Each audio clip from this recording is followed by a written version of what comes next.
Pasca digelarnya Kejurnas Bowling Test Event Asian Games 2018 di venue Bowling Jakabaring, evaluasi dan pembenahan terus dilakukan oleh pengurus PBI Sumsel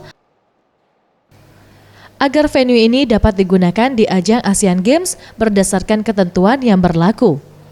Kurmin Halim, Ketua PBI Sumsel mengatakan, kejuaraan rutin akan terus digelar di venue bowling. Tidak menutup kemungkinan kejuaraan di dunia akan dilaksanakan usai Asian Games di tahun 2018. Untuk venue sendiri, setelah dilakukan tes event, terus dilakukan pembenahan, terutama penambahan ruangan khusus, serta perawatan mesin agar dapat tampil maksimal saat Asian Games tanpa kendala.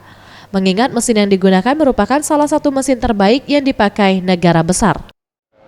Apa-apa saja yang kurang, maka nanti pada saat pelaksanaan Asian Games tadi itu sudah sempurna. Tapi pada dasarnya semua lintasan sudah digunakan dan pada prinsipnya semuanya baik. Sistem maintenance-nya lebih sedikit sulit, tapi tim teknis itu sudah dipersiapkan untuk mengadakan maintenance bulanan, maintenance harian dan mingguan. Ini mudah-mudahan tidak ada masalah. Venue Bowling Jakabaring dibangun untuk mendukung kegiatan Asian Games. Venue yang memiliki 40 line merupakan salah satu venue terbaik yang ada di Asia dan pembangunannya tidak menggunakan APBD atau APBN. Tim Liputan Sriwijaya TV.